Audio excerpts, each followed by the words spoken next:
Hujambo mtazamaji, natumai ubuheri wa afya. Tumekuandalia mengi kwenye NTV jioni, lakini kwanza tupate vipasho. But I'm also glad to note that today an additional 10 individuals will be discharged from our Bagathi COVID-19 isolation facility. Wakenya washusha pumzi baada ya idadi ya waliopona corona nchini kuzidi visa vipya vya maambukizi. Kama kuna corona Kenya tuende kazi, hatuwezi kurundikana kwa viti ya chief. Tunangoja msaada. Watu kadhaa wajeruhiwa waking'ang'ania msaada wa Raila Odinga kwa wakazi wa Kibra. Let us remember our frontline heroes at a time like now. Ijumaa Kuu yaadhimishwa kimya kote duniani kutokana na janga la COVID-19.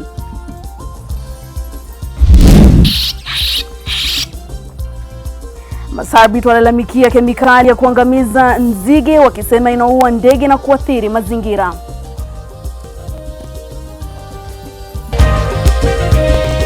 Mbashara kutoka jumba la Nation.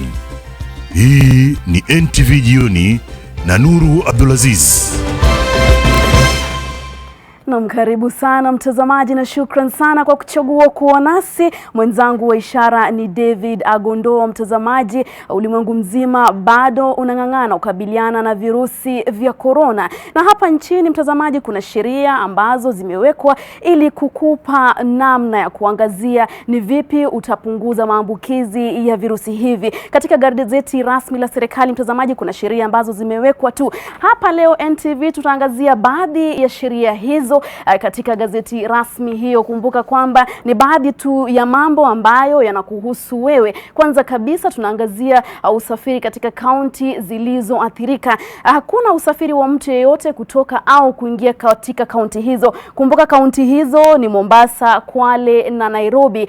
Pia hakuna magari ya umma na binafsi ambayo yataruhusiwa kuingia au kutoka katika kaunti hizo.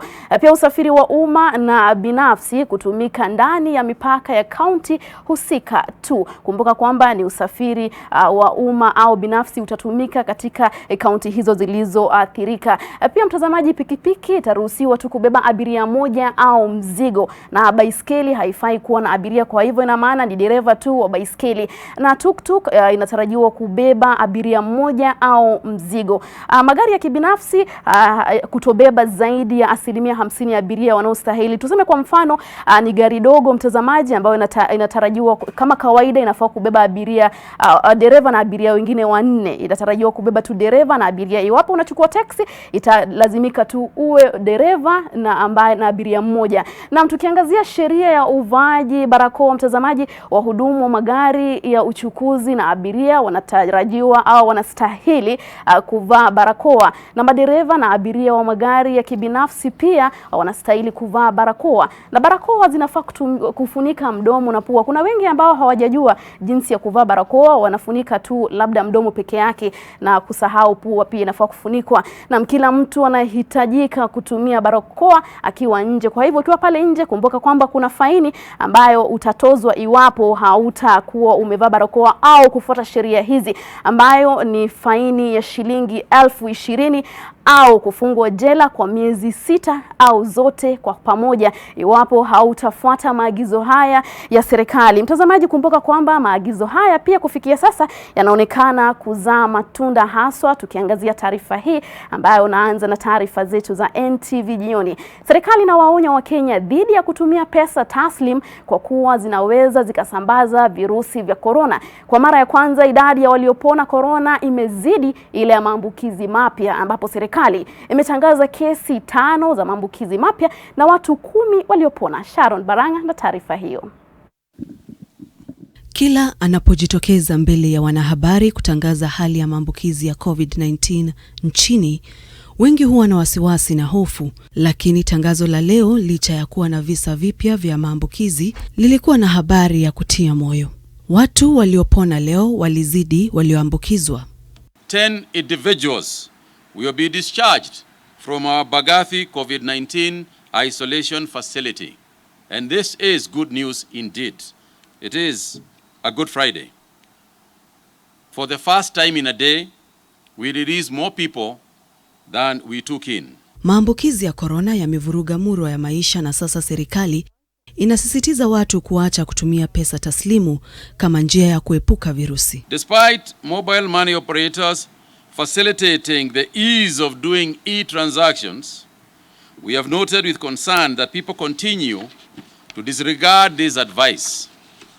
Once again, I am asking you to take all the measures that you can to avoid exchanging notes and coins. Physical money presents surfaces that can very easily be contaminated with the virus. Katika muda wa saa 24, watu 5 kati ya 504 wamepatikana kuwa na virusi vya corona. 3 wanatoka kaunti ya Mombasa na wengine 2 wanatoka kaunti za Nairobi na Nyandarua. We now have 189 Kenyans with confirmed positive confirmed as positive. These 5 people are all Kenyan nationals, and only one of them has a history of travel from the UAE. Hadi sasa sampuli 6192 zimepimwa. Serikali imesema mustakabali wa hali ya mambo nchini utategemea jinsi wananchi wanavyofuata maagizo yanayotolewa na wataalamu wa afya. Let us not ease off at any time. Let us keep remembering that the disease is not slowing. The disease is continuing. But if we continue to cooperate, if we continue to do what we are supposed to do, there is a chance that we might be able to arrest it before it becomes a disaster that it has become in many, many parts of the world. Sharon Baranga, NTV. Wizara ya masuala ya kigeni nchini imesema kwamba imelalamikia serikali ya China kuhusu kudhulumiwa kwa Wakenya hasa katika jiji la Guangzhou. Hili linafuatia agizo la serikali ya China kuwafurusha Waafrika wote kutoka nyumba ambazo walikuwa wamekodisha na kuwalazimisha kujitenga kwa siku 14 hotelini kama njia ya kuzuia usambazaji wa virusi vya corona. Video na picha kwenye mitandao ya kijamii zilionyesha maafisa wa usalama nchini China wakiongoza operesheni hiyo katika maeneo mbali. Na mtazamaji, tutapata taarifa hiyo. Why? Boys with their bags. Try. Oh my God. I hope all the whole world will lament on this issue. It's too much for China. China is too much for you people. They already chased us out from our hotel. And they kept us here that we should wait. They collected all. Na watu kadhaa wamejeruhiwa wakati wa kung'ang'ania chakula cha msaada katika eneo la Kibra. Chakula hicho kilikuwa kimetolewa na kinara wa ODM Raila Odinga na umati mkubwa ulijitokeza ili kupata japo kibaba kimoja. Na kama anavyoripoti Salim Swale, ukosefu wa mpangilio wa kugawa chakula hicho ulisababisha mkanyagano.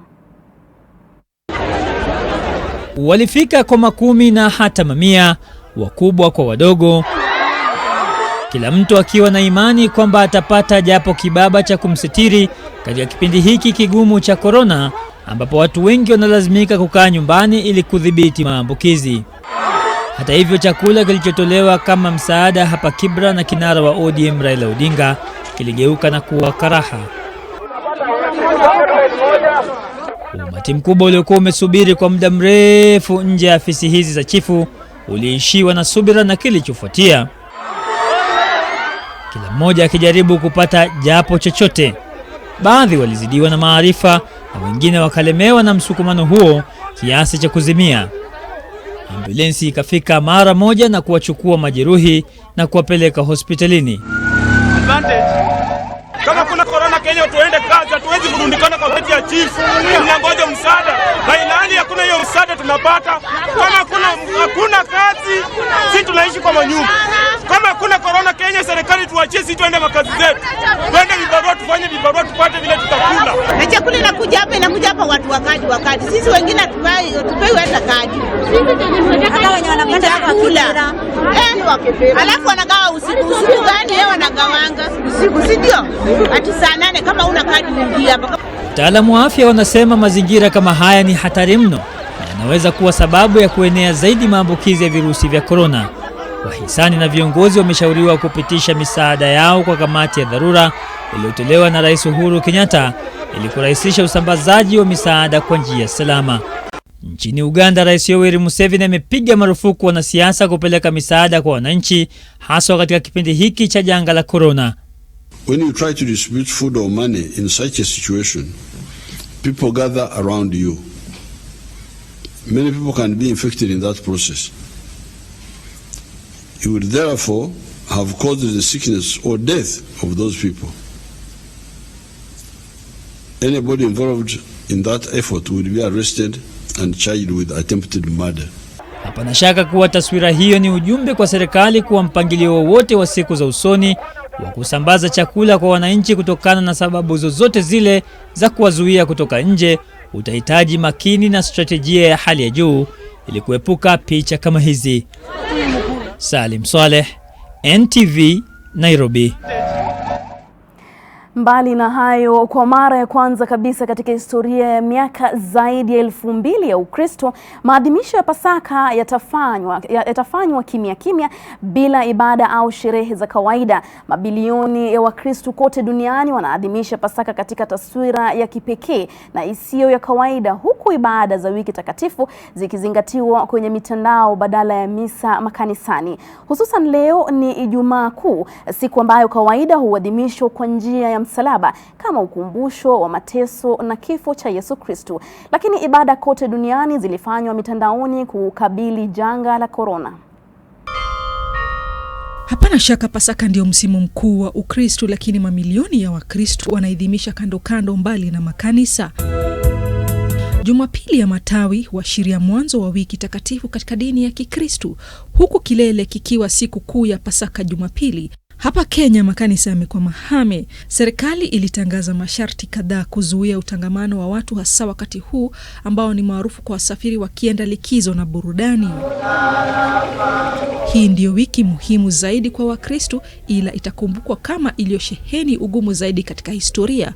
Wakenya wanatiwa shime kwa kuzingatia maagizo huku wakiendeleza Ukristo. Today being Good Friday would be that special day in our Christian calendar when we congregate in our churches and homes with families and friends. But this Easter period is different. The true meaning of Easter is victory over death, hope over adversity, and light over darkness. Let us use this occasion to stoke our hopes for a bright future and to rededicate ourselves to this fight of our times. Mfano leo ni Ijumaa Kuu, Wakristo huadhimisha mateso, kusulubiwa na kifo cha Yesu Kristo kwa njia ya msalaba, maandamano na ibada za unyenyekevu. Kwa kawaida Wakristo hutumia siku hii kufuata njia aliyopitia Yesu ya mateso hadi kufa msalabani, lakini kaida zote hazikuwezekana wakati huu hata hapa Kenya. Licha ya kuwa milango ya maeneo ya ibada imefungwa, Wakristo watiifu wanazidi kufuata ibada mitandaoni au kufanya sala kama vile rozari kibinafsi. Serikali ya Kenya inahimiza Wakristo kutumia wakati huu kuwaombea wanaohitaji zaidi dua. Let us remember our frontline heroes at a time like now. Those are our medical staff and health workers, our diligent scientists and researchers, and our volunteers.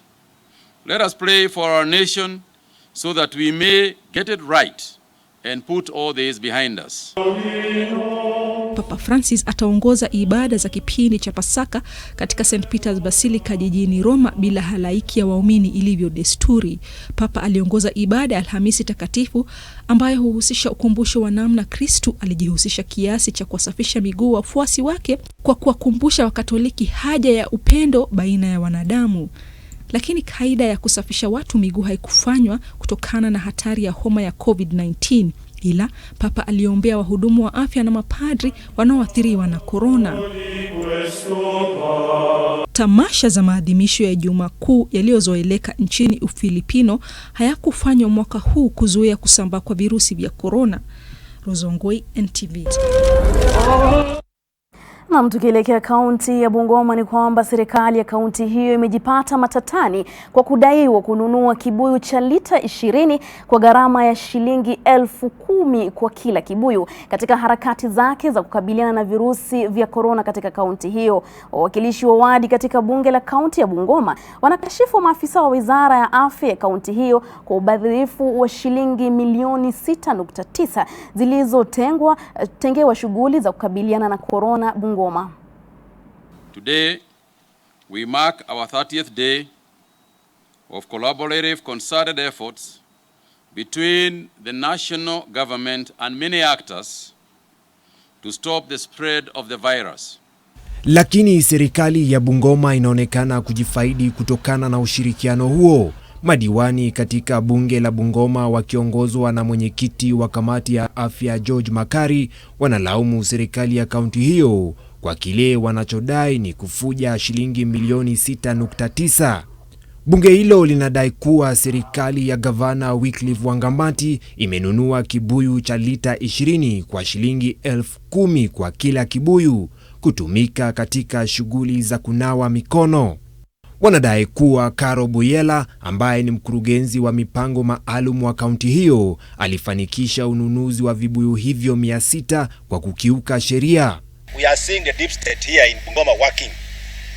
The appetite of looting in Bungoma County now, it has reached a higher level. We are not fools. And as a committee, we will speak our mind. NTV imepata barua inayoonyesha kuwa kaimu afisa mkuu wa fedha wa kaunti hiyo Jonathan Namulala alimwandikia afisa mkuu wa afya Patrick Wandili akiomba kaunti kuruhusiwa kuomba shilingi milioni 6.9 kutoka hazina ya hospitali ya rufaa ya Bungoma na hospitali ya Webuye kwa lengo la kutumika katika shughuli ya kuhamasisha wenyeji kuhusiana na korona Bungoma. Lakini madiwani hao wanadai kuwa spika wa bunge hilo Emmanuel Situma na karani John Mosongo wamekula njama na serikali ya kaunti kukandamiza uchunguzi wa matumizi ya fedha hizo. Kamati ya afya ya bunge hilo iliwahitaji maafisa kutoka wizara ya afya ya kaunti hiyo na baadhi ya mawaziri wa kaunti kufika mbele yake kuhusiana na fedha hizo bila mafanikio, kwani walidinda kufika. Sasa wanataka tume ya kupambana na ufisadi EACC kuanzisha uchunguzi. Lakini huwezi kuchukua pesa ya kufanya uhamasishaji waende kununua mitungi. Sisi kama bodaboda town hapa hatujapata mtungi hata moja hapa kwetu. Sisi tunalingana na hii mpira yenye wanatunulia shilingi 700 hii. Alafu wanatutanganya si ati kwamba hii mpira walinunua shilingi 10,000. Sijui walikuwa wananunua wapi. Hii si mara ya kwanza kaunti ya Bungoma inajipata katika hali hii. Wakati spika wa seneti Ken Lusaka alipokuwa gavana, kaunti hiyo iliwashangaza Wakenya kutokana na kashfa ya kununua toroli moja kwa shilingi 1,109. Kashfa ambayo ilisababisha maafisa kadhaa wa kaunti hiyo kushtakiwa na kuhukumiwa. Vincent Odur, NTV. Na mtazamaji, taarifa hiyo ya Vincent Odur inatupeleka mapumzikoni. Nitarejea na taarifa zaidi.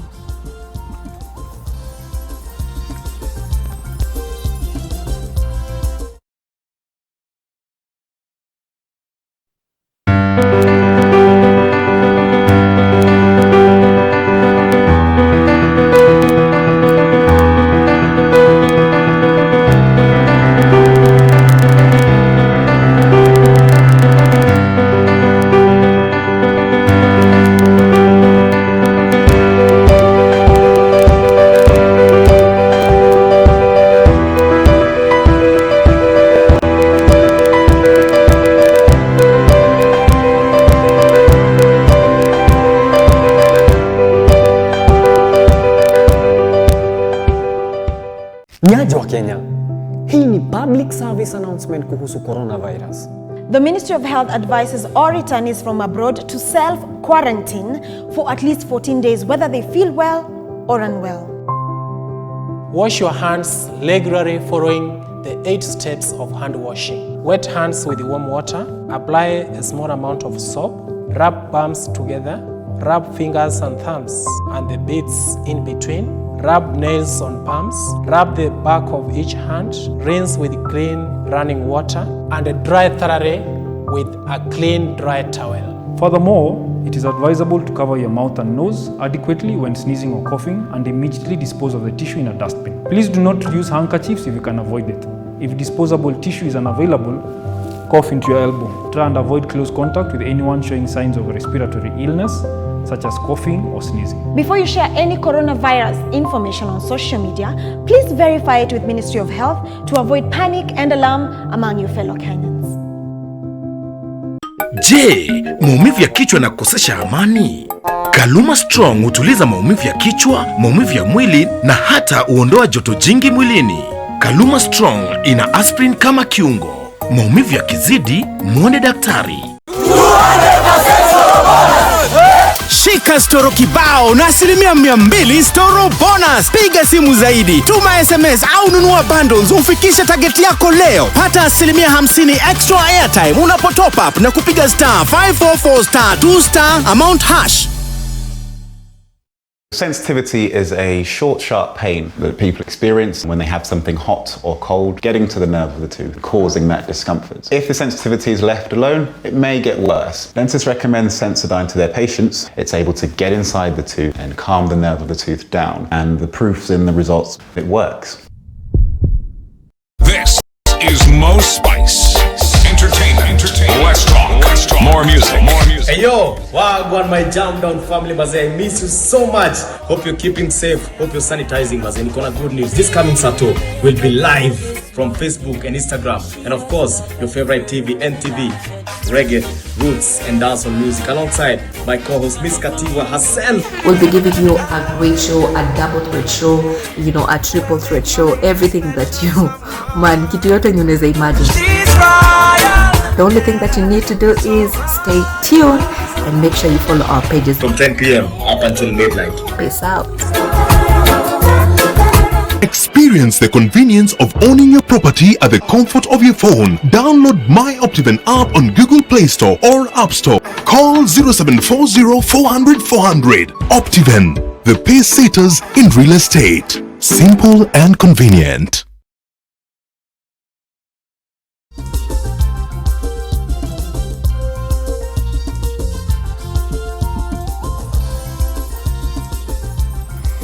Karibu sana mtazamaji, na tukiendelea na taarifa zetu, huku serikali ikihimiza Wakenya kutosafiri kwa sherehe za Pasaka ilivyo kawaida kila mwaka.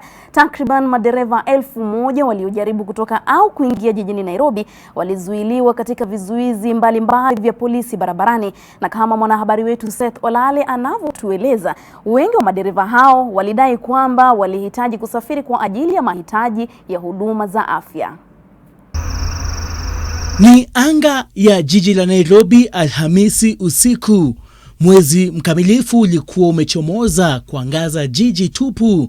Utupu wa kukosa watu au shughuli kutokana na amri ya kutokuwa nje usiku. Lakini baadhi walikuwa na mpango wa kusafiri Jumaa hii kwenda Pasaka. Licha ya waziri wa afya Mutahi Kagwe kusisitiza kuwa Wakenya washerehekee likizo Pasaka nyumbani kama njia ya kuzuia usambazaji wa virusi vya corona, kuna walio jijini Nairobi waliojaribu kusafiri kwenda mashinani. Kwa mfano, katika kizuizi cha Lukenya kilichoko barabara kuu ya kutoka jijini Nairobi kuelekea Mombasa, eneo la Stone Athi, mamia ya madereva ambao hawakuwa na sababu mwafaka za kusafiri kutoka ama kuingia jijini walizuiwa. I cannot be allowed to take trunks and foodstuffs to my kids. So I was told to go back. Lakini kulingana na mkuu wa polisi eneo la Mashariki Lydia Ligami, ambaye aliongoza operesheni hiyo, wengi wa madereva walidai kwamba walihitaji huduma za dharura za afya ili kuingia ama kuondoka jijini Nairobi. We are only dealing with essential services which we allow along this road. So we're just discouraging Kenyans, please stay indoors. We are not allowing any personal vehicles or public vehicles to travel unless it is a matter of emergency. Kuna wale waliojaribu kuvuka kizuizi hicho kwa kutembelea vichochoroni, lakini ole wao. Some people who are writing from the vehicles and they start boarding the motorbikes, but today I can say we have made an extra mile that there's no motorbike within. We have managed to chase them away So if you are stopped, you either go back to where you are coming from or stay with us here, but you will not pass. Hata ambulensi zilizopita zilichunguzwa sana kabla ya kuruhusiwa kuendelea na safari. Aidha, maafisa wa Wizara ya Afya na wenzao kutoka serikali ya kaunti ya Machakos walitumia fursa hiyo kupima viwango vya joto mwilini vya madereva wa magari ya kubebea mizigo waliopitia kizuizini hapo. Operesheni hiyo ilianza rasmi siku ya Jumatatu usiku hapa Lukenya, huku kaunti za Mombasa, Kilifi na Kwale zikitekeleza agizo la kufunga mipaka siku ya Jumatano. Hii leo ni siku ya 5 mfululizo tangu shughuli hii kuanzishwa hapa. Imesalia siku 16 kwa shughuli hii kuendelea kutekelezwa kulingana na agizo la rais, na hiyo huenda ikaongezeka kama serikali haitakuwa imetimiza lengo lake. Seth Olale, NTV, Lukenya. Na tukielekea Eldoret, mama mmoja kutoka mtaa wa Huruma mjini Eldoret ambaye alilazimika kulala kwenye nyumba isiyo na paa kwa siku 3 baada ya mwenye nyumba hiyo kung'oa paa kumwadhibu kwa kukosa kumaliza salio la kodi la shilingi 500. Sasa na kila sababu ya kutabasamu baada ya mhisani kumlipia kodi ya miezi 6 baada ya masaibu yake kuangaziwa na runinga ya NTV. Mwandishi wetu Gabriel Kudaka ana maelezo zaidi. Hivi ndivyo hali ilivyokuwa kwa Vane Bosibori wiki iliyopita baada ya mwenye nyumba kumng'olea mabati ya paa kwa kushindwa kulipa salio la kodi. Asante. Lakini taswira ni tofauti katika makao yake mapya ya Shauri Moyo mjini Eldoret. Leo ninaselekea kabisa, niko ninalala mzuri, najisikia kabisa kwa nyumba yangu sasa. Nashukuru tena NTV.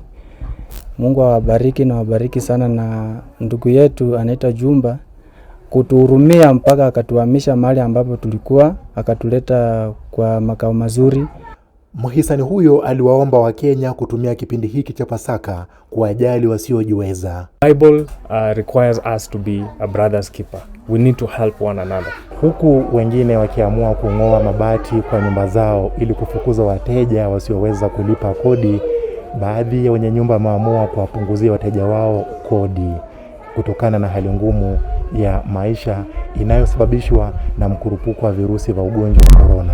Wengine biashara yenye wanafanya imeenda chini.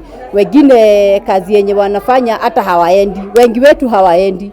Sasa mimi nikaona nipunguze rent, na ni kwa sababu niko na mambo yangu kidogo kidogo, nikasema nitawapunguzia nusu na mimi nibaki na nusu kwa muda wa miezi 3. Tupunguzia rent, tulipe 50%. Ametusaidia sana na tunafurahi sana, tunamshukuru sana. Kama mimi nilikuwa nalipa 35, sasa nalipa 17. Kuna wenye walikuwa nalipa 6, wanalipa 3, na wengine walikuwa nalipa 95, wanalipa 35. Wakati huo mbunge wa Kieni Kanini Kega ametoa wito kwa wenye nyumba kuwahurumia wapangaji na kupunguza kodi. The government cannot force them to do that, but it is a request that we are doing because this pandemic is affecting everyone. Gabriel Kudaka, NTV. Mtazamaji, natamatisha awamu ya pili ya NTV Jioni, lakini usiende mbali, na rejea na taarifa zaidi.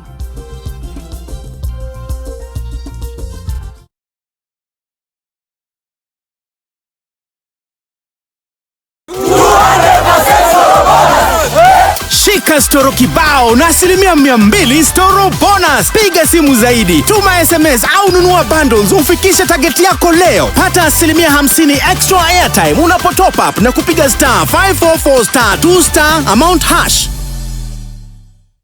Nyaja wa Kenya, hii ni public service announcement kuhusu coronavirus. The Ministry of Health advises all returnees from abroad to self-quarantine for at least 14 days, whether they feel well or unwell. Wash your hands regularly following the 8 steps of hand washing. Wet hands with warm water. Apply a small amount of soap. Rub palms together. Rub fingers and thumbs and the beads in between. Rub nails on palms. Rub the back of each hand. Rinse with clean running water and dry thoroughly with a clean dry towel. Furthermore, it is advisable to cover your mouth and nose adequately when sneezing or coughing and immediately dispose of the tissue in a dustbin. Please do not use handkerchiefs if you can avoid it. If disposable tissue is unavailable, Cough into your elbow. Try and avoid close contact with anyone showing signs of respiratory illness, such as coughing or sneezing. Before you share any coronavirus information on social media, please verify it with Ministry of Health to avoid panic and alarm among your fellow Kenyans. Disinfect and protect your home with Jik. Jik kills 99.9% of illness-causing germs. Disinfect floors, kitchen and bathroom surfaces and wash white clothes, towels and dishcloths with Jik bleach. Just Jik it. Send M-Pesa up to 1,000 Kenya shillings for free. Avoid contact with paper cash. Safaricom is for you.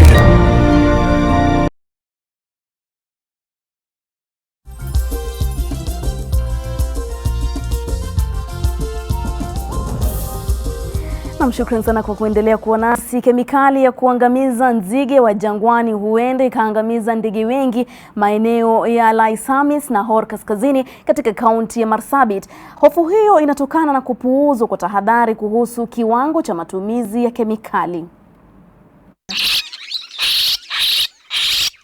Kulingana na duru zetu, ndege walikufa kutokana na utepetevu wa maafisa wa kilimo na vijana wa NYS ambao hawakuzingatia utaratibu uliotakiwa.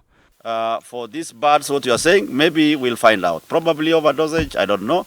We will be able to find out from the... Dawa zilizotumika eneo ambalo ndege walikufa ni Marshall 250 EC ambayo ni sumu kwa nyuki, samaki na wanyamapori wakati zinatumiwa kupita kiwango kinachotakiwa.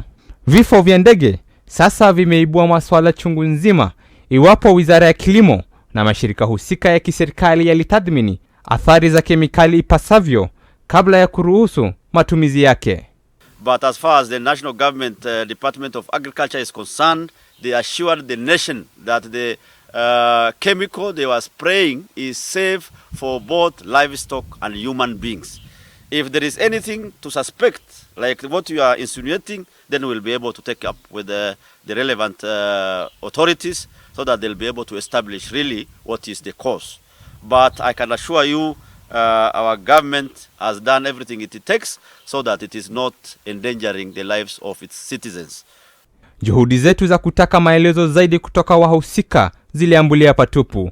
Maafisa wakuu wa kaunti wanaoshughulikia kilimo walikataa kulizungumzia swala la ndege kufa baada ya kudona nzige walionyunyiziwa dawa. Mamo Ali, NTV, Marsabit.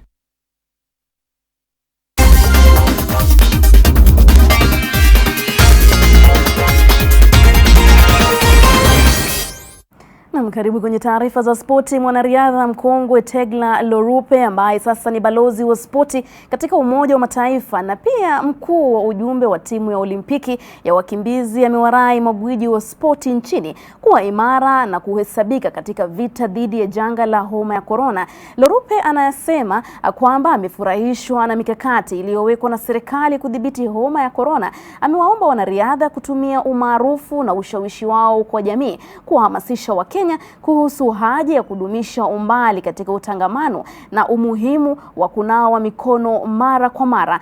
Mwanariadha huyo ambaye aliwahi kuwa mshikilizi wa rekodi ya marathon na pia mshindi mara 3 wa mbio za dunia za nusu marathon alikuwa amepangiwa kuiongoza timu ya wakimbizi katika Olimpiki mwaka huu, lakini michezo hiyo sasa imeahirishwa hadi mwaka ujao. So we as ambassadors also for the country as a sports people, let's stay vigilant. And also, let's also advise our other people at home. There are people, they don't understand this is real. So us, we also have to help also the government that you know what, it is real, and let us be part of the people who are disciplined. Let's fight these things together. It's not about the Minister of Health to fight for us. It's not all about the president alone, but it's all of us that we can also, and I know that our champions of sports are the champion of this nation, the champion of sports are the champion of the world, and therefore we need to stand in one voice and wash our hands as they have been telling us. It's a simple thing, but if we cannot make a simple things to be simple, it's going to be very difficult for us. Rais wa shirikisho la soka duniani FIFA Jioni Infantino amesema kwamba haina haja ya kuhatarisha maisha kwa kurejelea ligi na mashindano tofauti ya soka duniani yaliyositishwa kwa sababu ya janga la homa ya corona. Kauli hii inajiri huku ligi kadhaa barani Europa zikitafuta njia ya kurejea viwanjani mnamo mwezi Juni. And as football has stopped all over the world, we are all facing financial issues at various levels, from the grassroots to the professional game. With this in mind, we are currently working together with you in assessing the financial impact in order to be able to prepare the right response. Dear friends, in concluding, health has to come first. But these exceptional circumstances can also be a time to look to the future and to see what lessons.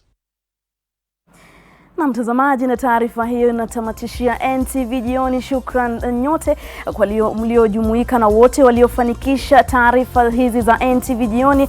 Mtazamaji mwenzangu wa ishara ni David Agondoa. Kumbuka kwamba ni bora kufuata tu maagizo ya serikali ili kuzuia maambukizi ya virusi vya corona, na pia vaa barakoa kwa njia inayostahili. Funika pua, funika mdomo. Mtazamaji, ni hayo tu kwa sasa. Naitwa Nuru Abdulaziz. Alamsiki.